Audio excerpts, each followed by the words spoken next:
Ito yung tipo ng ambience na kumbaga parang magre-reflect dito yung success mo once you have this home. Okay guys, ito yung mga nagpapa-attract sa akin eh. Yung sinasabi kong parang wood finish ng bahay or yung wood accent niya, tapos meron pa siyang mga bold lines na LED. Yung pinaka-canopy natin dito sa may porch. Ayan yung canopy. And then, dun sa roofing natin, makikita ninyo yung mga pin lights. Your main door. Oversized door na naka-smart lock.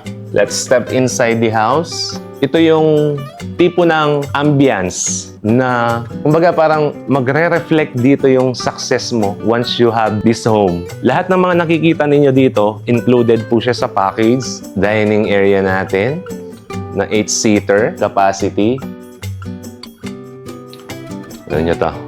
Yung kitchen area. Parang kapag ganito yung kitchen mo, yung tipong mapapaisip ka eh, ano kaya yung putahe na iluluto ko ngayong tanghali na pwede mong iahin. Kung meron kayong mga elders na kasama sa bahay, so or pwede maging guest room, and puro mga glass wardrobe. Look at these stairs. So high ceiling, by the way.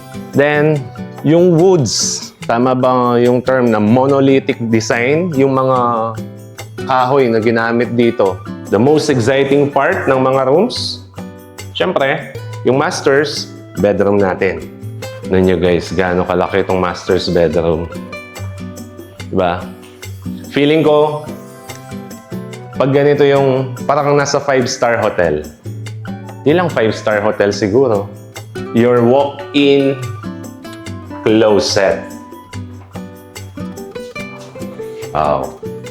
Dito na yung mga apparel mo, ng mga LV, Hermes, Prada, lahat ng mga Italian design ng mga damit. Pwede mo nang i-store dyan. If you're looking for a residence that perfectly combines elegance, comfort, and a prime location, this exceptional property truly deserves your attention.